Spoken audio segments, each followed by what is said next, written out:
Hi guys, and welcome back to my channel. It's your boy Seki.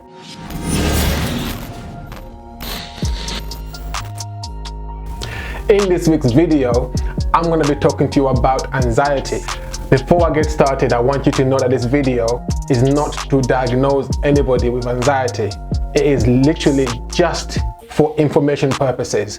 I'm a pharmacist by trade. I'm qualified, I've done all the examinations, and all I want to do is use my pharmacy knowledge to break down some of these difficult topics to make it easier for you to understand, and for anyone that might be concerned from this video that they might have anxiety or might feel like maybe they want to talk to somebody about it. I would highly recommend that you speak to a qualified healthcare professional, whether that's your doctor, your nurse, your counselor, or anyone that's suitably qualified to help you through this process. This video, again, I must say, is just for educational purposes. Now, what is anxiety? Anxiety is the body's natural response to stress.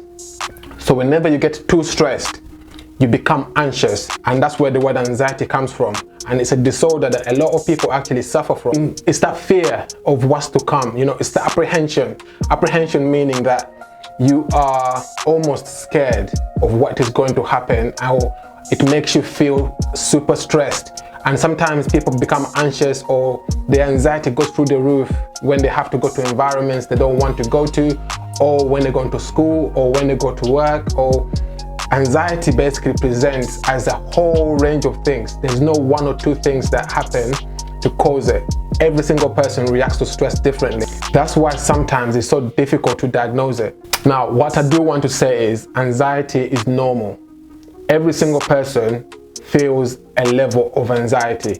Now, when it becomes maybe too much of a problem is when your anxiety levels go over and above the norm.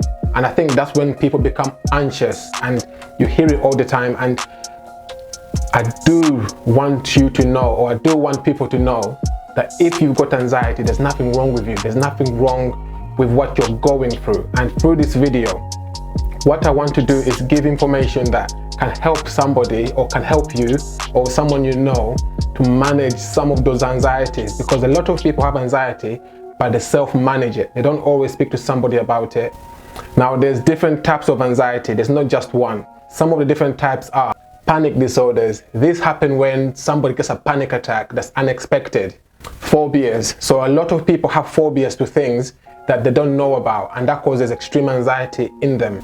Social anxiety. This one is massive right now. A lot of people have social anxiety when they fear being in groups of people or being in environments they're not familiar with. And this one is massive for those people that go to school or go to work, or some people just leaving their house. It causes them to have social anxiety. Obsessive compulsive disorder anxiety. So this one is when people have to do certain tasks over and over again to make themselves calm down. Separation anxiety. A lot of people get anxious, and their anxiety levels goes through the roof when they have to be without loved ones, or when they have to go to an environment that's unfamiliar. So this list can go on and on and on. This is not a full list. This is some of the different types of anxiety that people can suffer from. Now, when you get anxiety, there's different symptoms, and some of these symptoms are increased heart rate, rapid breathing. So if your heart rate goes up, you're gonna breathe faster because the body needs more oxygen to manage. Restlessness, trouble concentrating, and a lot of people actually that go to schools have trouble concentrating on whatever the teacher is teaching because they're anxious in that environment. And difficulty sleeping. A lot of people that have anxiety can't sleep because their mind won't switch off. These symptoms can lead to something called an anxiety attack. Anxiety attack is when you get apprehensive with worry, with fear, and that causes you to have different kinds of symptoms, which can be feeling faint or dizzy, shortness of breath, dry mouth, sweating, distress, and fear. These are some of the symptoms you get when you're having an anxiety attack. Now, to treat anxiety, some people use medication or psychotherapy. Psychotherapy is when you talk through your anxiety with a qualified professional, whether it's a counselor, whether it's a psychiatrist, whether it's a psychologist, or your doctor or your nurse. There's a bunch of people out there trained to help you manage your anxiety. And there's also a bunch of medications I'm not gonna go through them because I don't want to give anybody any ideas, but as a pharmacist, I can let you know there is so many medication out there designed to help you to manage your anxiety. But for a lot of people, they actually manage their anxiety by themselves. So these are some of the things that you can do at home or every day just to manage some of those anxieties. These include getting enough sleep. Sleep is the biggest thing. A lot of people feel anxious because they're not rested. And when you're not rested, your brain goes into overdrive, and sometimes that can increase your stress, and as a result, that can increase your anxiety. Meditating.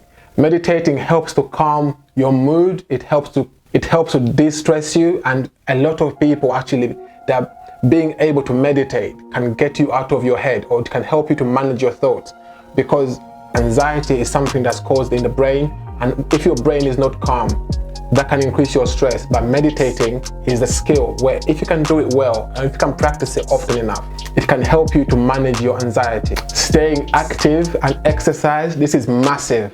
When you go for a run, when you go for a walk, listen, people think exercise is all about going to the gym.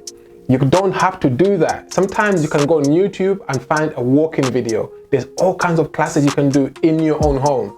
Being active keeps your brain engaged in something else rather than your own thoughts, and that helps you to release positive endorphins, which can help you to manage your anxiety. Eating a healthy diet. Food is a massive, massive thing.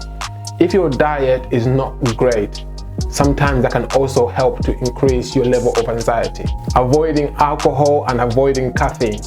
These things can help increase your stress levels. They can help your mind start thinking about things that you shouldn't be thinking about. So sometimes reducing your caffeine and your alcohol levels, it helps your brain to just be focused away from those things.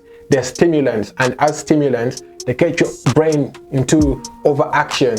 And if your brain is overstimulated, that can increase your stress levels. And like I said in the beginning, if your stress levels are high, higher chance of you being highly anxious. And lastly, quitting cigarettes. A lot of people smoke to help to calm themselves, to reduce their anxiety, but actually, in fact, it increases your anxiety levels, because every time you don't smoke, you need the cigarette. And if you don't have the cigarette, your anxiety levels will go up. However, if you don't smoke, your brain doesn't go through that process, and as a result, it can help you reduce your anxiety. Now, to finish this video, I want you to know that, you know what, anxiety for a lot of people is the normal part of life. If you have anxiety or you think you have anxiety, it is treatable. There's medication out there. There's a lot of healthcare professionals qualified to help you through it. There is a lot of psychotherapists out there to help you through it. It's not something that you have to go through alone. And it's a journey that you have to understand that the more you talk about it, or the more you find help to deal with these kind of situations, the more that you can take your life back. The way I always tell people in pharmacy is that it's all about empowering yourself. So if you kind of follow some of these tips in this video, you might find that it will help you to take your power back. So if you get anxiety in certain situations, it won't go away, but you can learn to manage those situations better so that you can go on with your day, with your life, without being too scared or too apprehensive or too fearful of what's going to happen. And finally, I do want to tell anybody watching this video that if you are unsure, or if you think you've got anxiety, or if you're struggling in any way with your mental health, never ever hold it in by yourself. Speak to someone, get that help, because that help is there. There is so many different resources, so never go through these things by yourself. There's a lot of people that will be happy to help you, and some of those people sometimes are your friends and family. That's a good place to start if you don't want to go and seek professional help. But if that's not enough, go and seek further help. I hope you found this video useful. Before you leave, let me know how I got on. Leave me a comment if you're struggling, and I'll reply back with some messages, some positivity, some motivation if I can. I hope you have a good week. See you next week for another video.